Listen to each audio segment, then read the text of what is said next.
Pode sentar, irmãos. Queridos, abramos a palavra do Senhor no livro do profeta Malaquias. Hoje, nessa ocasião do dia do Senhor, esse culto vespertino, nós encerraremos a exposição sequenciada desse profeta, irmãos. Nós viemos caminhando nas exposições sequenciadas ordinárias, demos uma pausa para nos voltarmos mais uma vez para um dos profetas menores, e agora estamos concluindo a exposição dele, graças ao Senhor, na última perícope. Malaquias capítulo 4, versículo 1 ao versículo 6. Malaquias capítulo 4, versículo 1 ao versículo 6. Diz assim a palavra de Deus, irmãos. Pois eis que vem o dia, e arde como fornalha. Todos os soberbos e todos os que cometem perversidade serão como restolho. O dia que vem os abrasará, diz o Senhor dos Exércitos, de sorte que não lhes deixará nem raiz, nem ramo. Mas para vós outros que temeis o meu nome, nascerá o sol da justiça, trazendo salvação nas suas asas. Saireis e saltareis como bezerros soltos da estrebaria. Pisareis os perversos, porque se farão cinzas debaixo das plantas dos vossos pés, naquele dia que prepararei, diz o Senhor dos Exércitos. Lembrai-vos da lei de Moisés, meu servo, a qual lhes prescrevi em Horebe para todo Israel, a saber estatutos e juízos. Eis que vos enviarei o profeta Elias, antes que venha o grande e terrível dia do Senhor. Ele converterá o coração dos pais aos filhos e o coração dos filhos aos seus pais, para que eu não venha e fira a terra com maldição. Amém. Oremos, irmãos, mais uma vez, pedindo ao Senhor a sua bênção. Deus bendito, diante de Ti estamos, Senhor, para ouvir a Tua palavra sendo pregada, exposta e aplicada ao nosso coração, à nossa alma. Por isso pedimos, Senhor, que o Senhor nos abençoe. Nós não estamos num exercício carnal, Senhor, num mero exercício intelectual, mas nós estamos, Senhor, com a nossa alma desnuda diante de Ti, a fim de sermos ensinados por Ti, a fim de crermos corretamente acerca do Senhor. Que os nossos olhos sejam abertos, Senhor, os nossos olhos espirituais, para contemplarmos a glória de Cristo que nos é revelada nas letras da antiga aliança, Senhor. Opera em nós, Deus Espírito, trabalhe em nosso coração. Nós oramos em nome de Jesus. Amém. Queridos, como nós vimos hoje pela manhã, o livro do profeta Malaquias, relembrando esse fato importante, organizado em diálogos. Hoje pela manhã iniciou-se o que é o último diálogo do livro do profeta Malaquias. E que diálogo é esse? Deus vem até o povo, acusa-o de um pecado, o povo responde em cinismo, não admitindo o pecado. Então, o terceiro momento do diálogo é Deus respondendo o cinismo e mostrando e expondo com clareza o pecado desse povo. E muitas vezes trazendo as consequências de continuarem no pecado e as consequências de ouvirem a Ele e se arrependerem. E esse texto que nós acabamos de ler, irmãos, ele, sem dúvida, é a continuação do que foi falado no finalzinho do diálogo que nós começamos hoje pela manhã, em que o Senhor repreendeu esse povo por uma questão particular, mostrando mais uma vez o coração deles desprezível para com o Senhor. E o que foi especificamente que o Senhor fez? Em Malaquias 2:17, irmãos, nós vimos que o Senhor disse claramente para esse povo que os pensamentos deles, as palavras no sentido que eles criam acerca de Deus, o enfadava, o cansava. E a palavra hebraica para cansaço, nós vimos aqui, para enfado, é um cansaço que leva à ira. O Senhor desprezava a maneira como eles criam a seu respeito. E nós vimos aqui a importância, irmão, de nós não desprezarmos a doutrina, não desprezarmos a palavra, porque é por meio dela que nós somos informados e apresentados não apenas num sentido intelectual, mas experimental de quem Deus é, do que Ele é em seus atributos. E aí, quando chega no capítulo 13, irmãos, no versículo 13, nós vimos hoje pela manhã, o Senhor repreende pela mesma coisa, só que com uma ênfase diferente, nós vimos.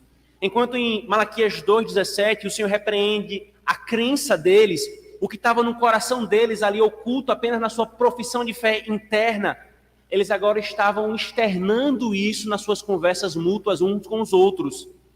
As palavras do povo contra o Senhor disse no versículo 13, eram hostis, versículo 13 e 14. Elas eram hostis, elas eram duras, e o Senhor então repreendeu eles, fazendo o contraste. E o que eles estavam falando então, irmãos? Isso é importante nós sermos lembrados, porque tem tudo a ver com a continuidade aqui no capítulo 4. Eles estavam falando, irmãos, veja o versículo 14 do capítulo 3. Inútil é servir a Deus, e que nos proveitou termos cuidado em guardar os seus preceitos e andar de luto diante do Senhor dos Exércitos. Ora, pois, nós reputamos por felizes os soberbos, também os que cometem iniquidade prosperam. Sim, eles tentam ao Senhor e escapam. Novamente, eles estavam chamando o Senhor de injusto, novamente dizendo que ele não valeria a pena servir ao Senhor, julgando servir ao Senhor por critérios carnais, por benefícios, como o investidor avalia. Eu vou ganhar muito ou pouco se eu investir nisso aqui. Quando com o Senhor, a interpretação correta é mais do que útil me servir. Vocês foram criados para isso.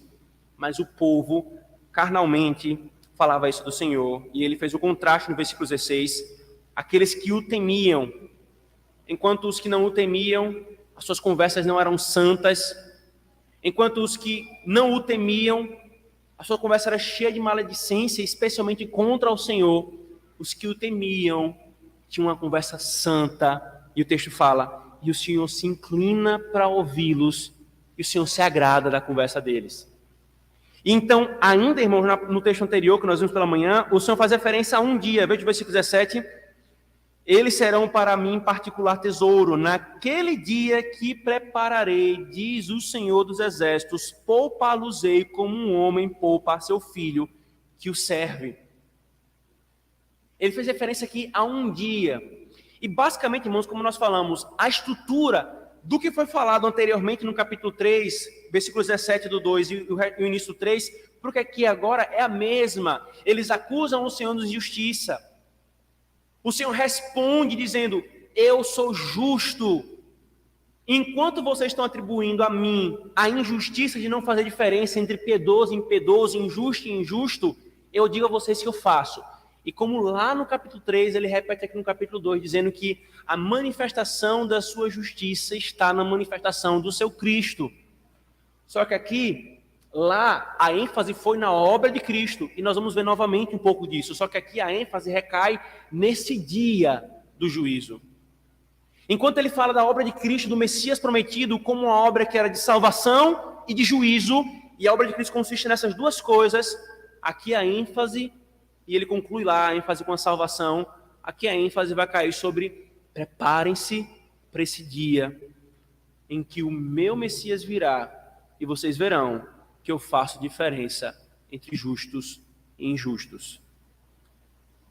É exatamente sobre esse dia, irmãos, que ele vai falar. O capítulo 4, irmãos, ele é uma continuidade dessa descrição desse dia que o Senhor falou no capítulo 3 que ele prepararia. Mais especificamente, irmãos, é o anúncio da última profecia sobre a vinda de Cristo. O que nós lemos, irmãos, é a última profecia no apagar das luzes da antiga aliança sobre a vinda de Cristo, primeira vinda, e também sobre a sua segunda vinda. Há esse trocadilho aqui, irmãos, nesse texto, como houve no texto anterior. Por isso, irmãos, a estrutura desse texto é da seguinte forma. O Senhor anuncia o dia de juízo e o dia de salvação, versículos 1 a 3. Em seguida, versículo 4 a 6, fala sobre a preparação para esse dia, lembrando-se da lei de Moisés e do profeta que viria preparando o caminho do Senhor. Assim, irmãos, o que o Senhor vai nos ensinar nesse texto é que haverá um dia em que todos prestarão contas. Será um dia de salvação e um dia de juízo. E nós devemos, então, nos preparar para esse dia, porque o Senhor está se preparando para ele. O Senhor o está preparando para prestar contas. Como é que o Senhor nos ensina isso, irmãos? Veja novamente o versículo 1 a 3, por favor.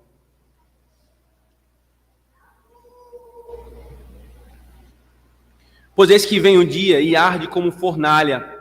Todos os soberbos e todos os que cometem perversidade serão como restolho. O dia que vem os abrasará, diz o Senhor dos Exércitos, de sorte que não lhes deixará nem raiz nem ramo.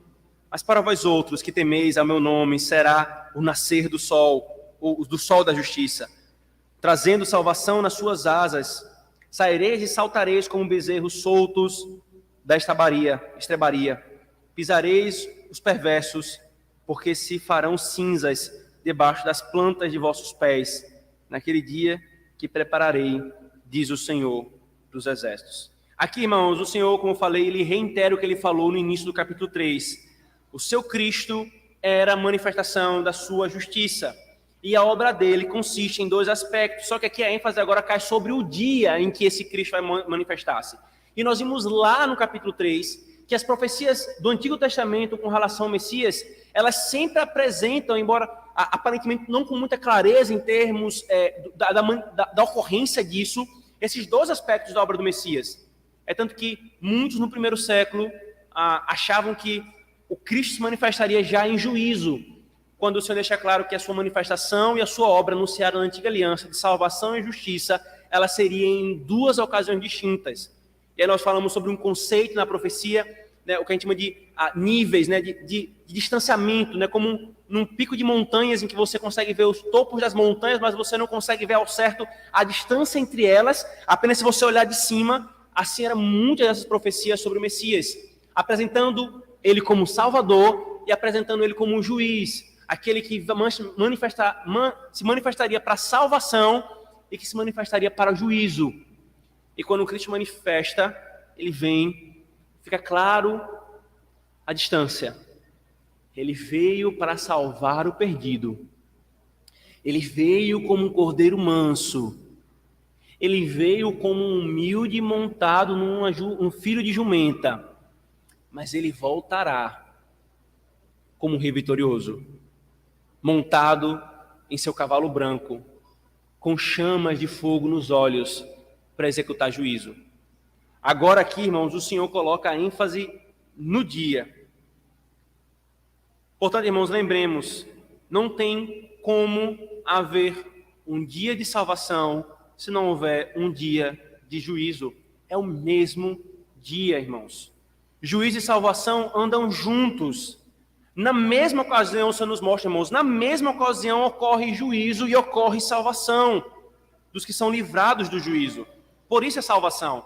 É salvação do quê? É salvação do juízo, do justo juízo do Senhor, da justa manifestação da sua ira. Nós somos salvos disso. É nessa mesma ocasião que o Senhor manifesta o seu juízo, ele manifesta a sua salvação. Em uma guerra, irmãos, para um exército ganhar, o outro tem de perder. A vitória implica em derrota para o outro. Ele fala isso novamente, irmãos, alternando a descrição de juízo e de salvação. Veja o versículo 1. Eis que vem o dia e arde como fornalha. Veja a imagem que o Senhor fala. Esse dia é um dia como ardendo em fornalha. E qual é o combustível dessa fornalha? É o restolho. E quem é esse restolho? Os ímpios. Vocês estão dizendo que eu não faço diferença entre piedoso e impiedoso, entre justo e injusto? Pois aquele dia vocês verão que há diferença, sim. Eles serão usados como restolho, como combustível para manter essa fornalha acesa. Não ficará nem raiz. Veja a imagem, irmãos. Nem raiz, nem ramo. Imagine, muitas vezes, quando o mato é queimado num campo aberto e fica aquela devastação, fica só aqueles brotinhos, aquelas coisas tenras, muitas vezes. Ele está dizendo, nem isso vai sobrar. A tal ponto que eles serão pisados como em Cisa. Versículo 3, por favor. Pisareis os perversos, porque se farão cinzas debaixo das plantas de vossos pés. Naquele dia em que prepararei, diz o Senhor dos Exércitos. Não apenas eu executarei o juízo, não apenas isso, mas aqueles que me servem e entendem o quão útil é me servir, que creem no meu nome, no meu Messias, eles pisarão estes que serão como restolho na fornalha. Aqui, irmãos, é para que fique claro para nós, o mal não vencerá. Aqui é para que o nosso coração se aquiete diante das perversidades que ocorrem em nossa vida, diante das perversidades que ocorrem no mundo.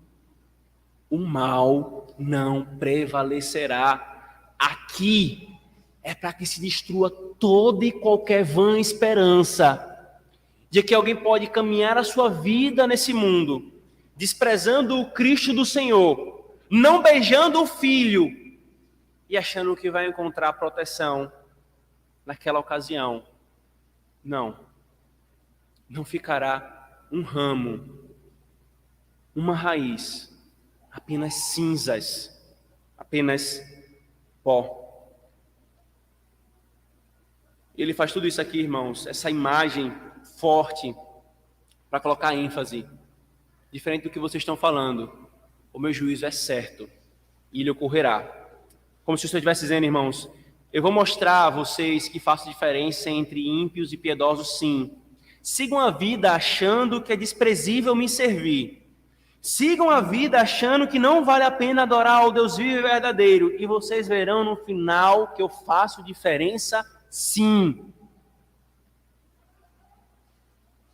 Crente, você acha que o Senhor está demorando? Seu coração é tentado a achar que o Senhor é injusto.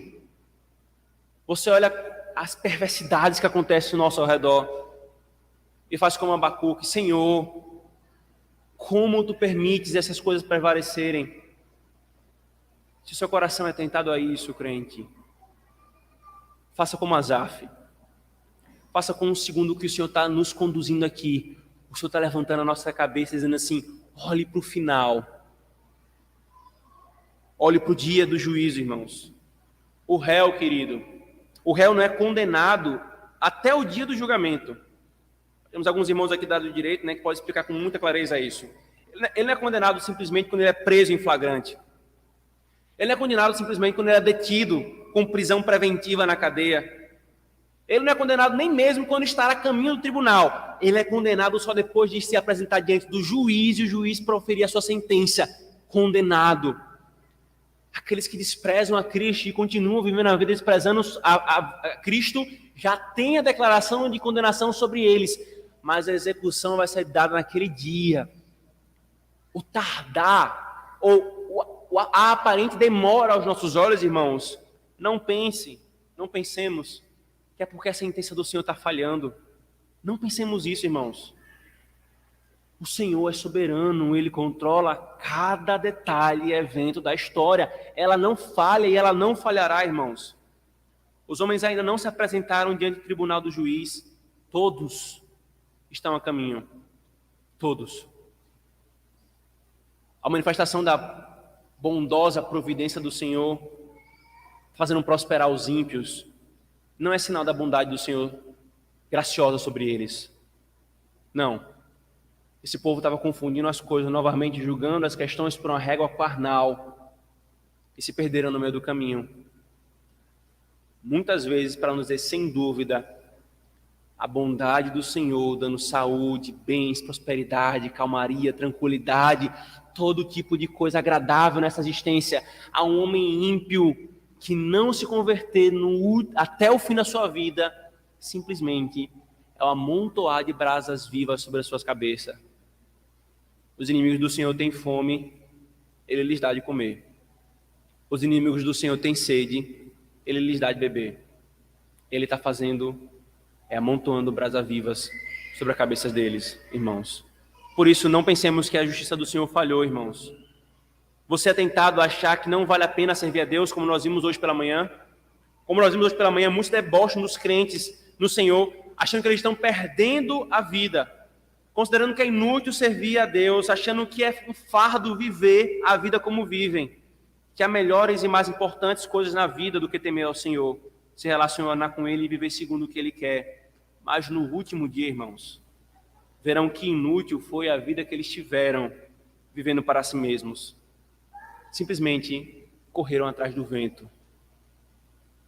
Ao invés de viver a vida olhando para aquilo que está acima do céu, viveram a vida para o que está abaixo do céu, correndo atrás do vento.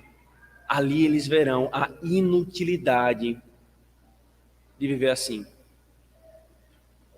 Você tem sido tentado a viver assim, julgando que Deus é injusto, julgando que não vale a pena servir ao Senhor?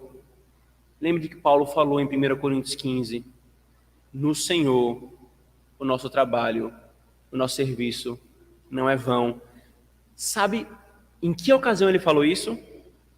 No final de um extenso capítulo falando sobre a ressurreição. Se não há ressurreição dos mortos, e se Cristo não ressuscitou, então comamos e bebamos que amanhã morreremos. Mas se há um dia em que Deus ressuscitará vivos, ressuscitará os mortos, trará a vida àqueles que morreram e apresentará todos diante do seu tribunal, então o vosso trabalho não é vão. O serviço ao Senhor não é inútil. Viver a vida de uma forma que agrada a Ele é a melhor coisa que um homem pode fazer. Não queira pagar para ver. Não queira viver a vida segundo o seu coração, para ver se no final dá certo. Porque não tem prova de recuperação, não. Não tem segunda chance, repescagem, não. Ou nós ouvimos o Evangelho do Senhor e cremos no seu Cristo, ou nós seguiremos o curso que Ele está dizendo. Eu faço diferença entre piedosos e ímpios. Mas para que fique claro, irmãos, que esse dia é uma mesma ocasião, veja, o Senhor, versículo 1 falou sobre esse dia que arde como fornalha, versículo 2 fala de salvação, e versículo 3 fala da salvação e do juízo, um do lado do outro. É exatamente, irmãos, para que fique claro que não estão separados essas duas coisas, queridos. Ele fala, mas para vós outros que temeis meu nome, a mesma estrutura do capítulo anterior, daqueles que falavam palavras hostis contra o Senhor e daqueles que o temiam. Para vocês que falam palavras hostis, para vocês que querem se levantar contra mim, é isso aqui que espera. Mas para vocês que me temem, ele diz, será um dia de salvação. Esse dia não será como um dia de fornalha, será como um dia cujo sol da justiça nasce no horizonte e brilha sobre vocês, trazendo salvação nas asas dessa alvorada. O mesmo dia, irmãos, é o mesmo dia, mas visto de forma diferente. É o mesmo dia, mas com reações diferentes. É o mesmo tribunal, mas com destinos diferentes, irmãos. Perceba, se um homem é criminoso, então, ouvir os passos do juiz se aproximando do tribunal é a pior coisa que ele poderia ouvir. Mas se esse homem tem um juiz como seu pai e confiou nele, ouvir os passos dele e traz alegria ao voltar de casa. Essa é a grande diferença, irmãos, desse dia. Por isso, irmãos, novamente, como já foi aplicado nas exposições anteriores, creiamos nesse tópico como Cristo quer que nós creiamos. Aguardamos, irmãos, o dia em que Ele virá para salvar a sua igreja e, nessa mesma ocasião, derrotar os maus. Como eu já falei para a igreja naquela outra ocasião, como é comum as pessoas perguntarem, essa semana mesmo eu recebi uma outra pergunta, pastor, de outro irmão, não da nossa igreja, por que é próprio nós cantarmos os salmos imprecatórios? É mais do que próprio, irmãos. Novamente, a igreja evangélica abraçou um evangelho pacifista do que o evangelho de Cristo. Um Cristo com C minúsculo efeminado do que o Cristo que é apresentado na Escritura, que é um cordeiro sim e que é um leão, que é manso e humilde, que é um juiz justo, como ele é apresentado nos evangelhos, nas epístolas e no livro de Apocalipse. Cantar os salmos imprecatórios, irmãos, como nós cantamos há pouco no Salmo 11, Javé fará chover fogo e enxofre sobre os maus. O Senhor ama a justiça, mas aqueles que o desprezam, Ele os odeia. É cantar a obra de Cristo completa. Nós cantamos os salmos que anunciam a obra do nosso rei, por exemplo, o Salmo 20, e cantamos, Senhor, dá vitória ao nosso rei. A igreja na Antiga Aliança cantava, Senhor, dá vitória ao nosso rei, dá vitória ao nosso Cristo que vai se manifestar. E ele venceu na cruz. Nós continuamos cantando, Senhor, dá vitória ao nosso rei. E ele vai vencer no último dia. A salvação. mas também o juízo. É mais do que próprio, irmãos, cantarmos os salmos imprecatórios, porque eles apresentam essa obra completa que o Senhor tem apresentado aqui em Malaquias. Que isso, irmãos, nos faça desejar a vinda do Senhor. Você ouvirá os passos dele com alegria ou com temor. Quando o Senhor estiver voltando, como o texto diz, então se verá o Filho do Homem vindo sobre as nuvens com poder e glória. É com alegria, com temor que você vai ver isso.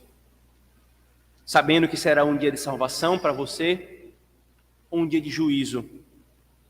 Quando Thomas, irmãos, faz algo errado e ele ouve os meus passos pelo apartamento em direção a ele, ele reage segundo o seu erro. A consciência dele o acusa. Mas quando ele ouve os meus passos saindo do gabinete, subindo as escadas para brincar com ele, a reação é outra. É uma imensa alegria. A mesma coisa, irmãos, a nossa consciência o faz. Como a nossa consciência tem reagido diante desse dia de salvação e de juízo. Que isso nos faça, irmãos, se preparar. E é exatamente o que vem agora. O Senhor vai falar sobre essa preparação. Pois, embora repetindo o tema, como eu falei, irmãos, a ênfase aqui é nova. A ênfase vai cair sobre o dia e sobre a preparação para esse dia. Deus está conduzindo a história, preparando o dia. Nós também devemos nos preparar para ele. É um fato. Quando alguém vai se casar, aí o noivo costuma, o noivo e a noiva está ali preparando o casamento, toda aquela ornamentação, aquela correria, aquele estresse, quase nada dá certo, né? Sempre um atropelamento atrás da outra. Os noivos estão se preparando, mas os convidados também têm que se preparar.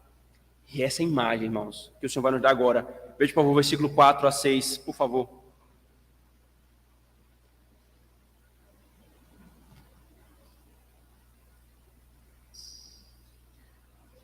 Lembrai-vos da lei de Moisés, meu servo, a qual lhe prescrevi em Horebe, para todo Israel, a saber, estatutos e juízos.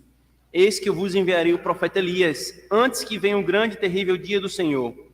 Ele converterá o coração dos pais aos filhos e do coração dos filhos a seus pais, para que eu não venha e fira a terra com maldição. Queridos, aqui o Senhor vai apontar, como eu falei novamente, ele está preparando esse dia, né? Ele falou no capítulo anterior, versículo 17, que eu prepararei um dia, e eu estou preparando esse dia está vindo. E aí, o tom da fala agora no versículo 4 a 6 é: vocês também devem se preparar. E novamente, irmãos, nunca se esqueçam da dinâmica desse dia que ele está falando, dia de juízo e dia de salvação, e que a manifestação do seu Messias tinha esse duplo aspecto. Ele veio em salvação e ele voltará em juízo. E, sem dúvida, nós podemos juntar essas duas ocasiões no último dia. E a preparação consiste em duas coisas, irmãos. Primeiro, vocês, ele diz, lembre-se da lei de Moisés. O que ele está falando com isso, irmãos? Em outras palavras, lembre-se da aliança e do compromisso que eu assumi com vocês e vocês comigo. Lembre-se do sangue que foi tipificado ali, o sangue de Cristo que foi tipificado nas cerimônias.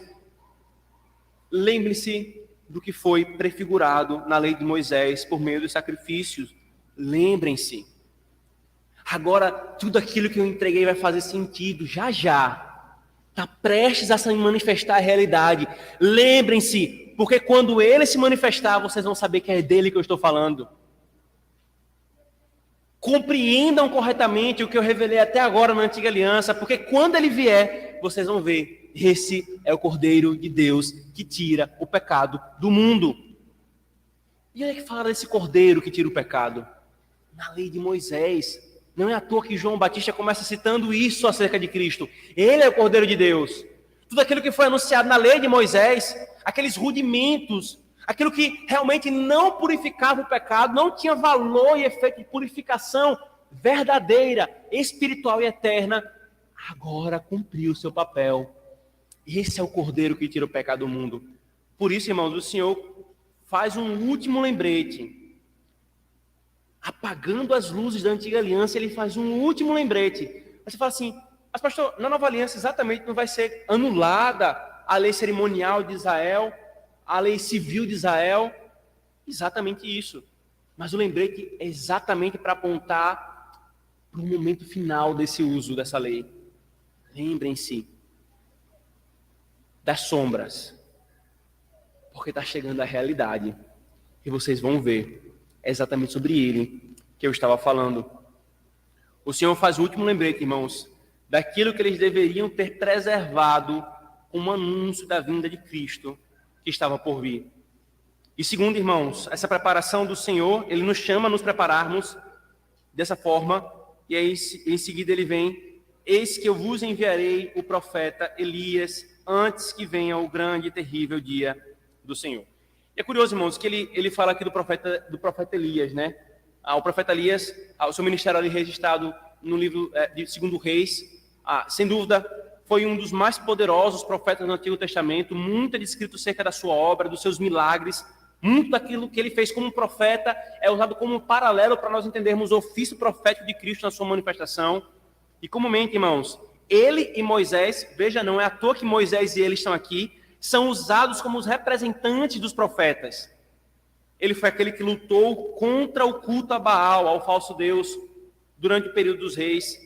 Ele foi aquele usado pelo Senhor para restaurar o culto a ele. Então, ele é um símbolo da purificação, do zelo pela fé verdadeira, e então foi assunto aos céus milagrosamente em um redemoinho, não provando a morte. E Malaquias, irmãos, vai e diz: Deus enviará Elias antes que chegue esse grande e terrível dia. Esse dia do Senhor, irmãos, na verdade, já começou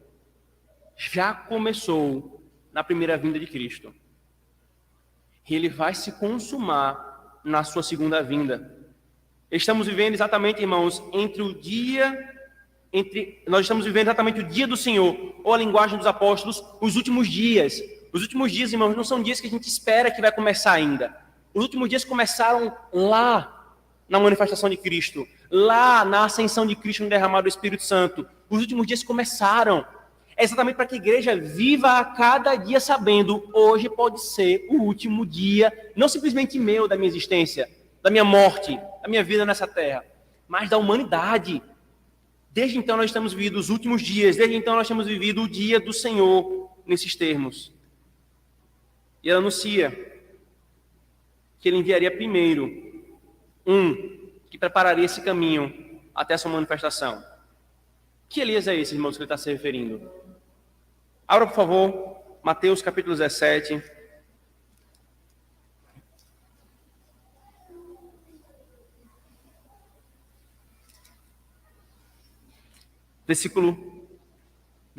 Veja, vamos ler o versículo 17, do capítulo 17 do início, certo? Do início até o versículo 13, para que vocês vejam que essas coisas aqui não estão soltas no finalzinho de Malaquias, elas estão apontando para algo muito concreto, irmãos. Veja, Mateus 17, versículo 1 a 13.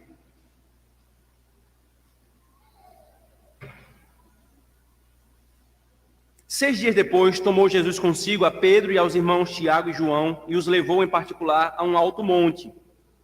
E foi transfigurado diante deles. O seu rosto resplandecia como um sol e as suas vestes tornaram-se brancas como a luz. E eis que lhes apareceu quem? Moisés e Elias falando com ele. Então disse Pedro a Jesus: Senhor, bom é estarmos aqui. Se queres, farei aqui 3 tendas. Uma será tua, outra para Moisés, outra para Elias. Falava ele ainda quando uma nuvem luminosa os envolveu, e eis vindo da nuvem uma voz que dizia: Este é o meu filho amado, em quem me comprazo, a ele ouvi. Ouvindo-a, os discípulos caíram de bruços, tomados de grande medo. Aproximando-se deles, tocou-lhe Jesus, dizendo: Erguei-vos e não temais. Então eles, levantando os olhos, a ninguém viram senão Jesus. Então, só até aqui, veja, quem foram as 2 figuras que apareceram? Moisés e Elias. A grande representatividade dos profetas da antiga aliança. E diante daqueles que eles ouviram até então, ouve-se uma voz dizendo: ouçam ao meu filho. Elias e Moisés apontavam para ele: ouçam a ele. E aí, a visão, a transfiguração, ela se encerra. Eles levantam os olhos, apenas Jesus está ali. Aí veja o que acontece logo em seguida. E descendo eles do monte, ordenou-lhe Jesus: a ninguém conteis a visão, até que o Filho do Homem ressuscite dentre os mortos. Mas os discípulos interrogaram: por que dizem, pois, os escribas ser necessário que Elias venha primeiro? Eles estão fazendo referência a essa profecia de Malaquias. Jesus lhe respondeu: de fato, Elias virá e restaurará todas as coisas. Eu, porém, vos declaro que Elias já veio e não o reconheceram. Antes, fizeram com ele tudo quanto quiseram. Assim também o Filho do Homem há de padecer nas mãos deles. Então os discípulos entenderam que lhes falara a respeito de João Batista. E não à toa, em Malaquias capítulo 3, versículo 1, quando vai fazer referência a João Batista, é citado Malaquias 3:1 como aquele mensageiro que foi enviado preparando o caminho diante do Senhor. Aquele que veio pregando a lei a Israel, confrontando o pecado de Israel, a fim que eles se humilhassem e se quebrantassem, preparando-se para receber a manifestação de Cristo. Veja, irmãos, o Senhor faz menção aqui a Moisés e Elias, o resumo dos profetas, como eu falei. A lei e os profetas, irmãos, foram uma preparação para a vinda de Cristo. Eles apontavam para ele. Venha comigo para Romanos, por favor. E aí vem o gravíssimo erro de alguns em achar que a antiga aliança, o Antigo Testamento é um livro dos judeus e fala só da lei, da salvação por lei. Isso é uma tolice imensa, irmãos. A mensagem do Senhor sempre foi, desde a queda, o Evangelho.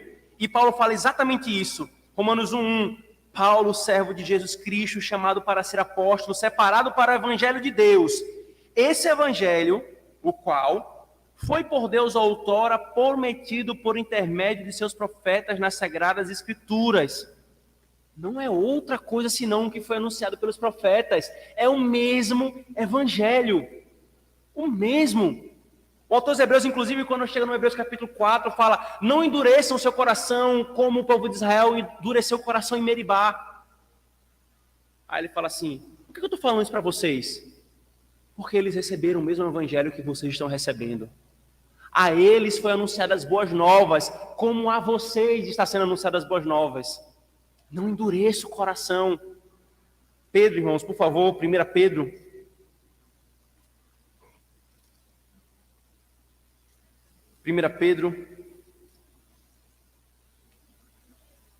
Capítulo 1, versículo 10 a 12, irmãos. Veja. Foi a respeito desta salvação que os profetas indagaram e inquiriram, os quais profetizaram acerca da graça a vós outros destinada, investigando atentamente qual a ocasião ou quais as circunstâncias oportunas indicadas pelo Espírito de Cristo que neles estava, ao dar de antemão um testemunho sobre os sofrimentos referentes a Cristo e sobre as glórias que o seguiriam. A eles foi revelado que não para si mesmo, mas para vós outros ministravam as coisas que agora vos foram anunciadas por aqueles que, pelo Espírito Santo enviado do céu, vos pregaram o Evangelho, coisas que os anjos anelam para escutar. Qual a suma aqui, irmãos, desse finalzinho do profeta Malaquias? Ele está fazendo um grande resumo da antiga aliança, dizendo: ouçam, tudo que foi falado até aqui, tudo o que foi anunciado pela lei e pelos profetas, por Moisés e por Elias. Eu estou enviando Elias que vai preparar um caminho. Ouçam. Porque aquilo que eu prometi vai acontecer agora. Vai chegar. E já está chegando. Esse grande e temível dia do Senhor. Jesus, irmãos, é o Cristo. O Antigo e o Novo Testamento é a revelação do mesmo Deus. O Deus que está conduzindo a história. Ele conduziu até a primeira vinda. E ele está falando tudo isso aqui, irmãos, para que você tenha convicção e certeza de que ele vai conduzir a segunda vinda, irmãos. Como nosso coração ficou cheio de incerteza nos últimos meses, para dizer talvez 2 anos que nós tínhamos passado. Cheio de incerteza. Sobre a vida, sobre o mundo, economia, política, muita coisa. Mas uma coisa que deveria nos trazer paz, tranquilidade e fundamento sólido para colocarmos os nossos pés é o Deus que conduziu a história até a manifestação de Cristo, até a plenitude dos tempos, e está conduzindo essa mesma história para a manifestação da sua segunda vinda. Isso não está longe de ti, crente. Isso não é coisa abstrata, isso é concreto. Para que eu e você baseemos a nossa vida em função disso. Isso era para que ficasse claro também, irmãos, para os judeus dos dias da manifestação, que o Cristo era Jesus, o Nazareno. Os apóstolos se esforçaram para mostrar isso, mas a apostasia desse povo foi completa. Apenas os que mantiveram a esperança em Cristo foram alcançados. A exemplo, Simeão, Ana, os apóstolos e muitos outros naqueles dias. As últimas palavras do Antigo Testamento, irmãos, se encerram com as mesmas... Veja, as últimas palavras do Antigo Testamento se encerram com as mesmas primeiras palavras do Novo Testamento nos relatos do Evangelho, mostrando a continuidade da mesma história, mostrando o cumprimento das mesmas promessas e profecias, o mesmo Deus, o mesmo Cristo prometido, a mesma obra de redenção, o mesmo povo redimido, a mesma história sendo levada ao fim. Resumindo nisso, eu faço diferença entre justos e injustos. Mateus, por favor, vire uma página. E o texto de Mateus começa: livro da genealogia de Jesus Cristo, filho de Davi, filho de Abraão. Abraão gerou Isaque, Isaque a Jacó, Jacó a Judá e a seus irmãos. Judá gerou Tamar, a Perez, a Zerá. Perez gerou Esrom, Esrom a Arão. Arão gerou Aminadab, Aminadab a Naasson, Naasson a Salmão. E continua dizendo: veja, ele chegou.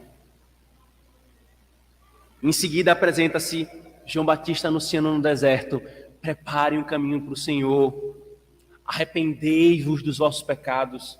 Está vindo um que eu não sou digno de amarrar a sandália dos seus pés. Está vindo um que é maior do que eu. Eu é que devo ser batizado por ti, tu vens a mim. Ele chegou, irmãos. Que Deus glorioso, irmãos. Que revelação gloriosa. O Senhor, irmãos, fez isso para nós nos atentarmos para a preparação. Os judeus deveriam se preparar para a primeira vinda de Cristo. Muitos deles não estavam preparados.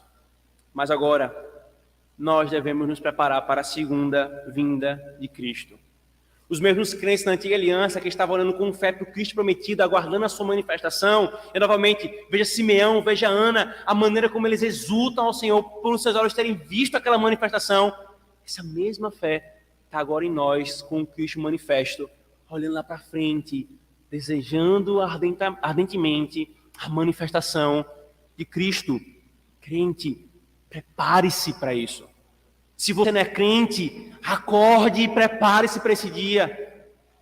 Ele vai chegar como um dia que arde como fornalha para uns e como um sol da justiça para outros. O se preparar para esse dia, irmãos, foi uma ênfase do ensino de Cristo e dos apóstolos. Venha comigo, por favor, para Mateus capítulo 25.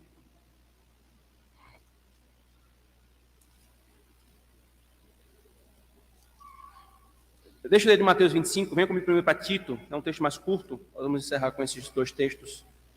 Tito, capítulo 2.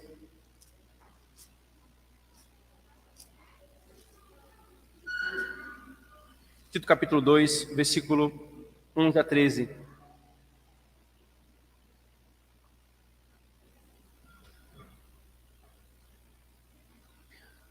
Porquanto a graça de Deus se manifestou salvadora a todos os homens, educando-nos para que, renegadas a impiedade e as paixões mundanas, vivamos no presente século sensata, justa e piedosamente, aguardando a bendita esperança e a manifestação da glória do nosso grande Deus e Salvador, Cristo Jesus.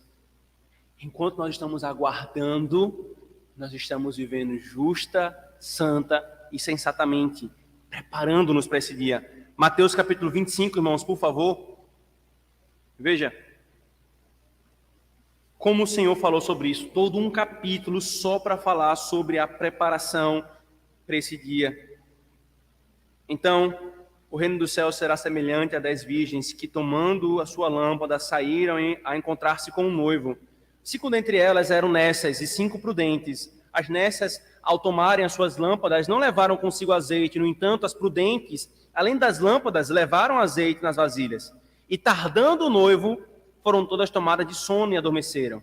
Mas à meia-noite ouviu-se um grito: eis o noivo! Saía ao seu encontro. Então se levantaram todas aquelas virgens e prepararam as suas lâmpadas. As nécias disseram às prudentes: dai-nos do vosso azeite, porque as nossas lâmpadas estão se apagando. Mas as prudentes responderam: não, para que não nos falte a nós e a vós outras. E diante ao que vendem e comprai-o. E saindo elas para comprar, chegou o noivo, e as que estavam apercebidas entraram com ele para as bodas, e fechou-se a porta. Mais tarde chegaram as virgens nécias, clamando: Senhor, Senhor, abre as portas. Mas ele respondeu: em verdade vos digo que não vos conheço. Vigiai, porque não sabeis o dia nem a hora. Pois será como um homem que, ausentando-se do país, chamou os seus servos e lhes confiou os seus bens. A um deu 5 talentos, a outro 2, a outro 1, a cada um segundo a sua própria capacidade, e então partiu. O que recebeu 5 talentos saiu imediatamente a negociar com eles e ganhou outros 5. Do mesmo modo, o que recebera 2 ganhou outros 2. Mas o que recebera 1, saindo, abriu uma cova, escondeu o dinheiro do seu senhor. Depois de muito tempo, voltou o senhor daquele servo e ajustou contas com eles. Então, aproximando-se, o que recebera 5 talentos, entregou outros 5, dizendo: Senhor, confiaste-me 5 talentos, eis aqui outros 5 talentos que ganhei. Disse-lhe o Senhor: muito bem, servo bom e fiel, foste fiel no pouco, sobre o muito te colocarei, entra no gozo do teu Senhor. E aproximando-se também o que recebera 2 talentos, disse: Senhor, 2 talentos me confiaste, aqui tens outros 2 que ganhei. Disse-lhe o Senhor: muito bem, servo bom e fiel, foste fiel no pouco, sobre o muito te colocarei, entra no gozo do teu Senhor. Chegando-se por fim, o que receberá 1 talento, disse: Senhor, sabendo que és homem severo, e que ceifas onde não semeaste, e ajuntas onde não espalhaste, receoso, escondi na terra o teu talento, aqui tens o que é teu. Respondeu-lhe, porém, o Senhor: servo mau e negligente, sabias que ceifo onde não semeei, e ajunto onde não espalhei? Cumpria, portanto, que entregasses o meu dinheiro aos banqueiros, e eu, ao voltar, receberia os juros, com juros o que é meu. Tirai-lhe, pois, o talento e dai ao que tem mais, porque a todo o que tem se lhe dará, e terá em abundância, mas o que não tem, até o que tem lhe será tirado. E o servo inútil, lançai-o para fora nas trevas, ali haverá choro e ranger de dentes. 2 parábolas, 2 formas diferentes de falar: preparem-se. Preparem-se. E aí o que vem em seguida? Versículo 21. Quando vier o Filho do Homem na sua majestade, e todos os anjos com ele, então se assentará no trono da sua glória, e todas as nações serão reunidas em sua presença, e ele separará uns dos outros, como o pastor separa os cabritos e as ovelhas, e porá as ovelhas à sua direita, mas os cabritos à sua esquerda.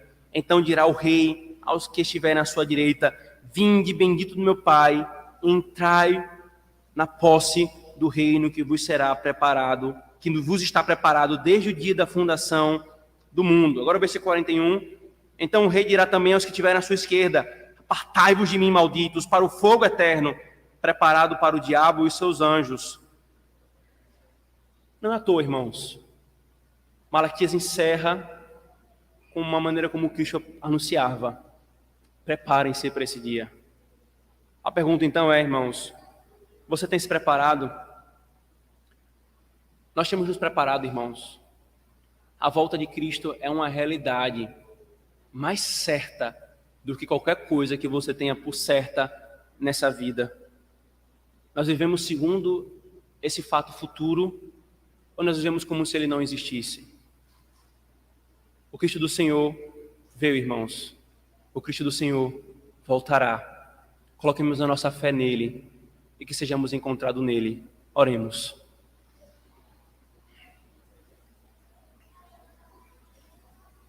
Senhor,